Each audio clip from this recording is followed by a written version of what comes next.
Salam alaikum et bienvenue. On est le 15 août 2026, imaginez un instant. Un réseau criminel, invisible, tentaculaire, qui crée 33 fausses sociétés, de simples coquilles vides, pour faire disparaître des sommes colossales. Combien? Tenez-vous bien. 7 380 milliards de centimes, près de 500 millions d'euros. Blanchis, recyclés, cachés. Ce réseau vient de tomber à Oran.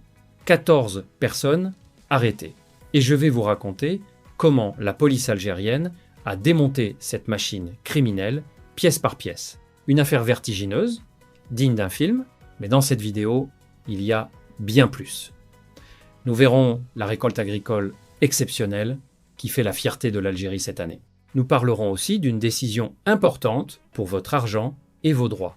Et enfin, la grande bataille de l'Algérie contre l'argent sale qui gangrène l'économie. 4 chapitres. D'abord, le réseau de blanchiment démantelé à Oran.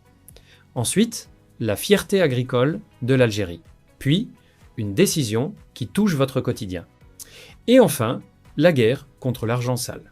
Et restez bien jusqu'au bout parce qu'en partie 4, je vais vous expliquer comment cet argent sale vous vole, vous, chaque jour, sans que vous le sachiez. C'est parti. Partie 1, le réseau de blanchiment démantelé à Oran, près de 500 millions d'euros.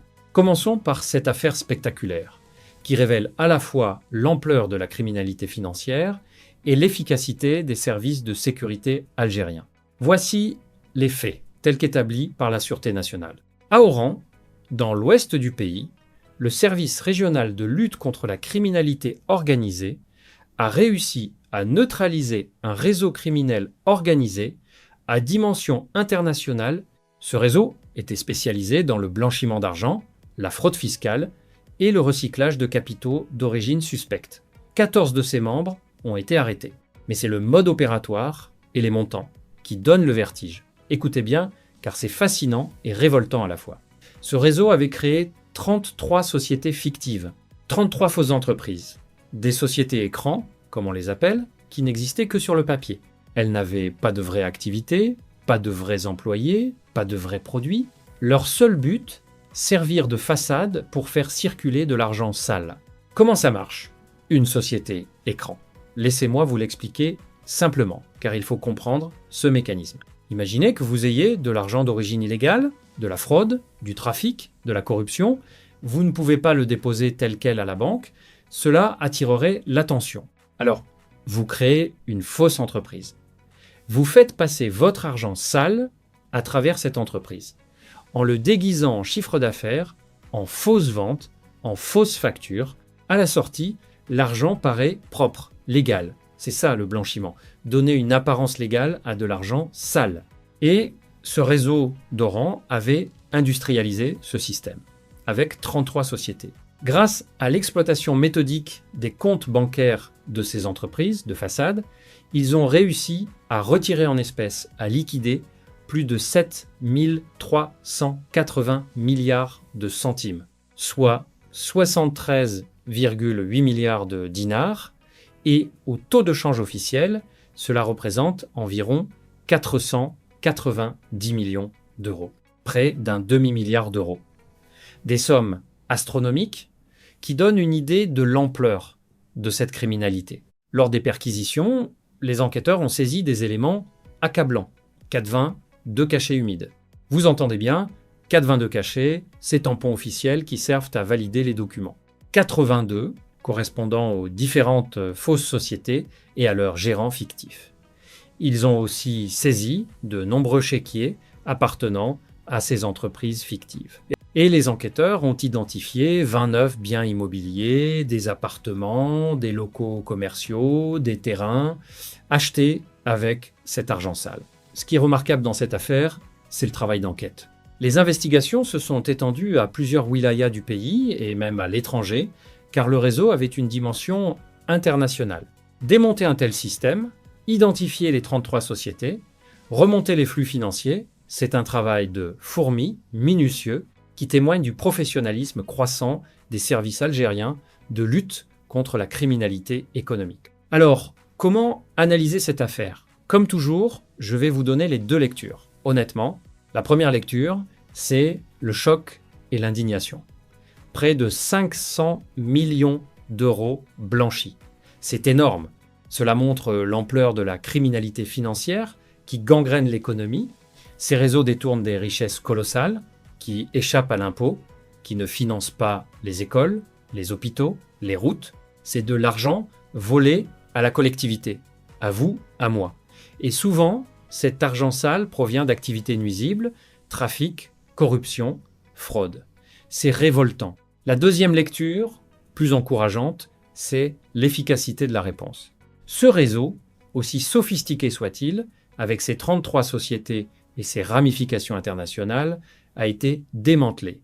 14 arrestations, des biens saisis, c'est la preuve que l'Algérie se dote de vrais moyens pour combattre la criminalité financière et qu'elle obtient des résultats. Les fraudeurs ne sont plus à l'abri. Restons rigoureux et justes, comme toujours. Les 14 personnes arrêtées sont des suspects, présumés innocents jusqu'au jugement. La justice devra établir les responsabilités de chacun. C'est un principe de l'état de droit que nous respectons. Mais cette affaire s'inscrit dans une vague de lutte contre l'argent sale dont nous avons beaucoup parlé, le scandale des barons du tabac, l'affaire des moutons, les réseaux de transfert de devises. Petit à petit, l'Algérie traque, démantèle, saisit.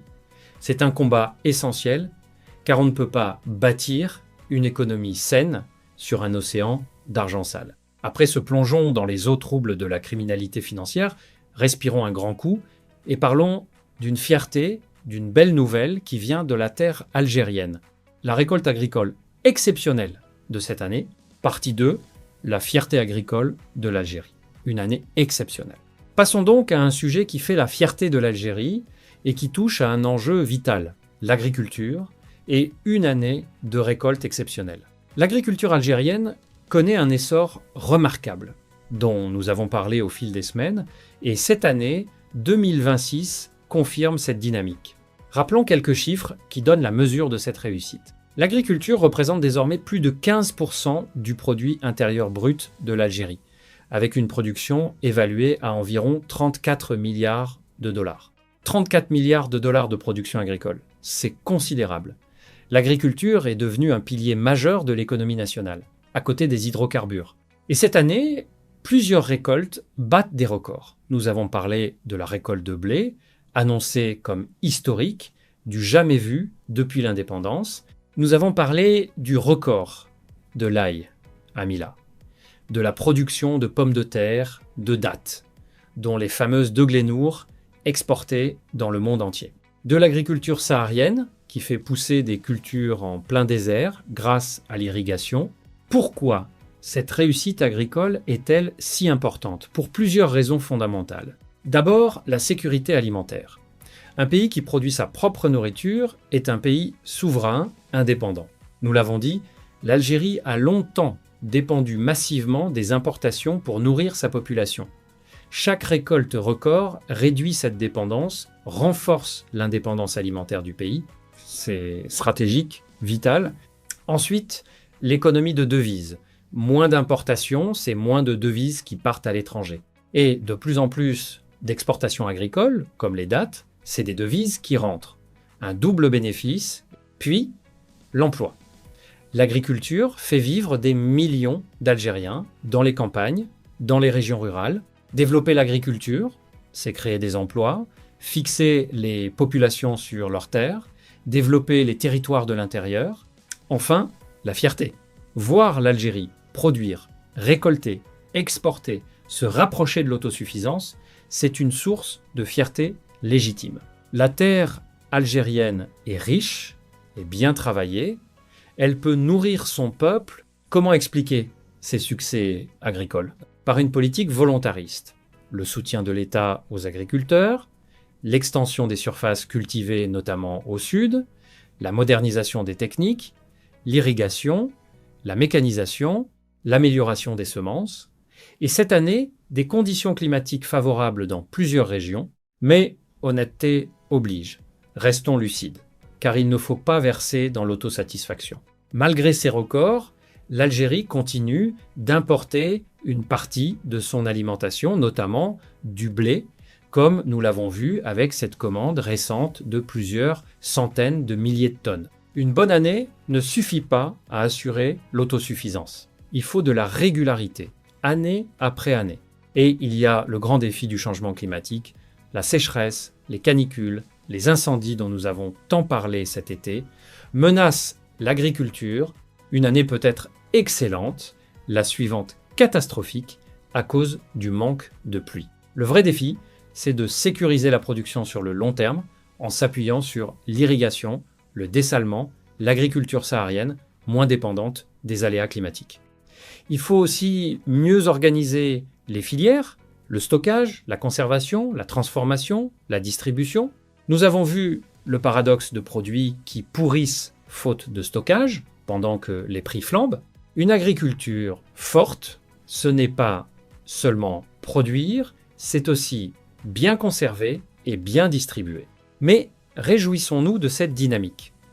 L'Algérie agricole se réveille, produit et marche vers la souveraineté alimentaire. De la terre algérienne à la table des Algériens, c'est un beau symbole d'indépendance et de fierté nationale.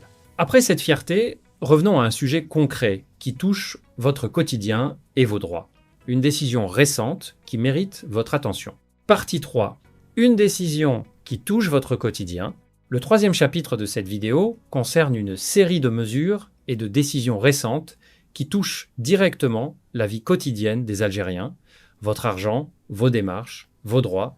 Commençons par une bonne nouvelle dans le domaine du numérique, qui facilite la vie. Algérie Post poursuit la numérisation de ses services avec le lancement de Baridimap, un nouveau service.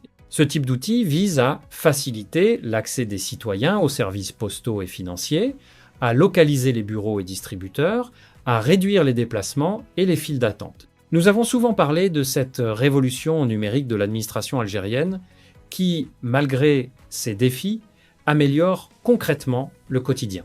Et le paiement électronique explose en Algérie. La valeur des transactions réalisées par paiement électronique a enregistré une croissance spectaculaire durant le premier semestre 2026. De plus en plus d'Algériens paient par carte, par téléphone, en ligne. C'est un changement profond des habitudes qui a plusieurs avantages. Plus de sécurité, moins de manipulation d'espèces, plus de traçabilité et surtout une arme contre l'argent sale et l'informel, dont nous parlons dans cette vidéo. Chaque paiement électronique est tracé, ce qui complique la tâche des fraudeurs. Parlons aussi d'une information importante pour beaucoup de familles.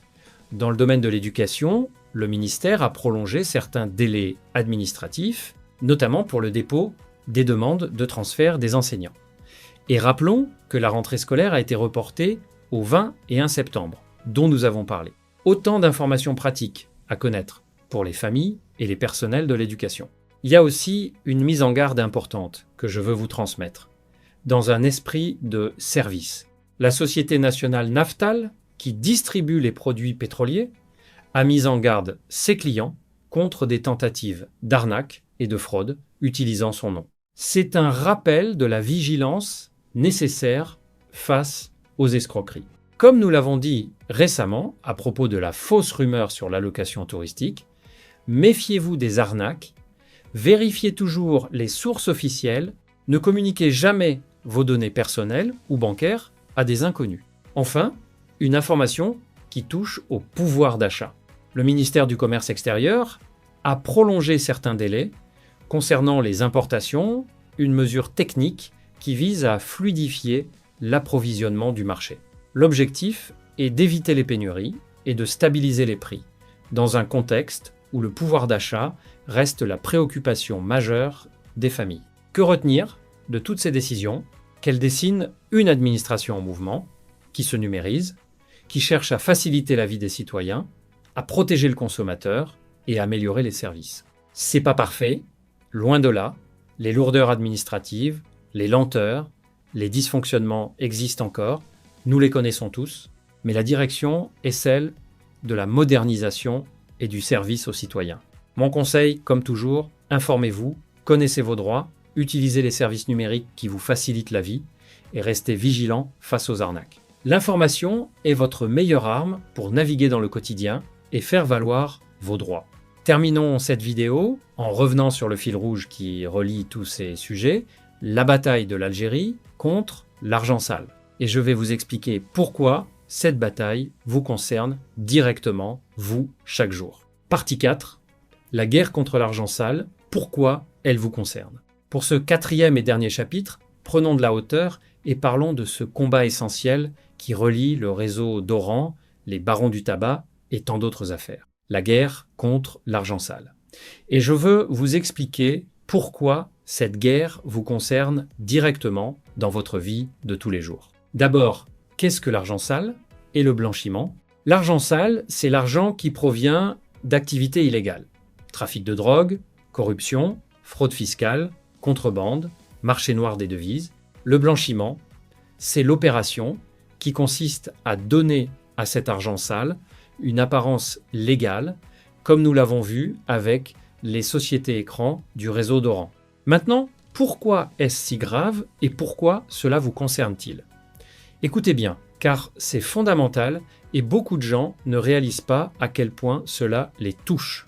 Premièrement, l'argent sale vous vole, littéralement. Comment? Par l'évasion fiscale. Ces réseaux qui blanchissent des millions ne paient pas d'impôts sur cet argent. Or, les impôts servent à financer les services publics, les écoles de vos enfants, les hôpitaux où vous vous soignez, les routes que vous empruntez, les aides sociales. Chaque dinar blanchi, c'est un dinar qui manque à l'État et donc à vous. Vous, honnêtes citoyens qui payez vos impôts, vous compensez ce que les fraudeurs ne paient pas. L'argent sale, c'est un vol collectif. Deuxièmement, l'argent sale fait monter les prix, notamment dans l'immobilier. Rappelez-vous, le réseau d'Oran avait acheté 29 biens immobiliers avec son argent sale. Quand des criminels injectent des millions d'argent sale dans l'immobilier, ils font grimper les prix des logements. Résultat, vous, honnêtes travailleurs, vous n'arrivez plus à acheter ou à louer, car les prix ont été gonflés artificiellement par l'argent sale. Le blanchiment vous prive de logements abordables. Troisièmement, l'argent sale finance le crime. L'argent blanchi retourne souvent alimenter les activités criminelles. Le trafic de drogue qui empoisonne notre jeunesse, la contrebande qui ruine nos entreprises, la corruption qui pourrit nos institutions. En blanchissant l'argent, on entretient tout ce système criminel qui nuit à la société. Quatrièmement, l'argent sale crée une concurrence déloyale. Une entreprise honnête, qui paie ses impôts et ses charges, ne peut pas lutter contre une entreprise criminelle qui blanchit de l'argent et casse les prix. Résultat, les entreprises honnêtes ferment, les emplois disparaissent et l'économie saine est étouffée par l'économie criminelle. Vous comprenez maintenant pourquoi cette guerre contre l'argent sale est si importante et pourquoi elle vous concerne directement. Ce n'est pas une affaire abstraite de police et de justice. C'est votre pouvoir d'achat, votre logement, la sécurité de vos enfants, les services publics dont vous bénéficiez, les emplois de votre région. Tout cela est menacé par l'argent sale et protégé par la lutte contre le blanchiment. C'est pourquoi je salue les efforts de l'Algérie dans ce domaine. La création de services spécialisés comme le service régional de lutte contre la criminalité organisée, les pôles pénaux économiques et financiers, le développement du paiement électronique qui trace les transactions, les nouvelles règles bancaires et douanières, la sortie de l'Algérie de la liste grise du GAFI, l'organisme international de lutte contre le blanchiment. Tout cela participe d'un même combat: assainir l'économie, protéger le citoyen, faire triompher l'argent propre sur l'argent sale. Mais soyons lucides, cette guerre est difficile et loin d'être gagnée. Les réseaux criminels sont sophistiqués, internationaux, ingénieux, ils s'adaptent, se reforment. Pour chaque réseau démantelé, d'autres se créent. La lutte doit être permanente, dotée de moyens, de compétences, de coopération internationale. Et elle doit s'accompagner de transparence, de numérisation et d'une justice indépendante et efficace. Et vous aussi, citoyens, vous avez un rôle. En privilégiant les circuits légaux, le paiement électronique, en refusant l'informel et le marché noir, en signalant les fraudes, vous participez à cette bataille. Car une économie saine, c'est l'affaire de tous. Au fond, La lutte contre l'argent sale, c'est la lutte pour une Algérie juste, où l'honnêteté paie, où le travail est récompensé, où les richesses profitent à tous et non à une minorité de criminels. C'est un combat pour la justice, pour l'équité, pour l'avenir, et c'est un combat qui mérite notre soutien à tous. Voilà pour ce grand tour d'horizon de l'actualité algérienne. En ce 15 août 2026, récapitulons les points essentiels. À Oran, un réseau criminel international de blanchiment d'argent a été démantelé, avec 14 arrestations. Ce réseau avait créé 33 sociétés fictives pour blanchir plus de 7 380 milliards de centimes, près de 500 millions d'euros. Une affaire vertigineuse qui montre l'ampleur de la criminalité financière, mais aussi l'efficacité croissante des services algériens. L'agriculture algérienne connaît une année exceptionnelle, avec des récoltes records et une production de 34 milliards de dollars, représentant plus de 15% du PIB. Une fierté nationale et un pas vers la souveraineté alimentaire, malgré les défis du climat et de la régularité. Plusieurs décisions touchent le quotidien des Algériens. La numérisation d'Algérie Post, l'explosion du paiement électronique, des mesures sur l'éducation et les importations, et des mises en garde contre les arnaques. Et tout cela s'inscrit dans la grande guerre contre l'argent sale, un combat qui vous concerne directement, car le blanchiment vole vos impôts, gonfle les prix de l'immobilier, finance le crime et étouffe l'économie honnête. Le blanchiment, l'agriculture, le quotidien, l'argent sale. 4 sujets, une même Algérie, un pays qui traque les criminels financiers, qui récolte les fruits de sa terre, qui modernise son quotidien et qui mène la bataille pour une économie propre et juste. Avec ses défis, mais avec détermination. Merci d'avoir suivi cette vidéo jusqu'au bout. Si elle vous a été utile, likez, abonnez-vous et partagez-la en Algérie comme dans la diaspora. Dites-moi en commentaire ce que vous pensez de ce réseau de blanchiment démantelé et si vous êtes fier des récoltes de l'Algérie. Votre avis m'intéresse toujours. On se retrouve très vite pour continuer à suivre ensemble, avec passion et honnêteté, cette Algérie qui avance.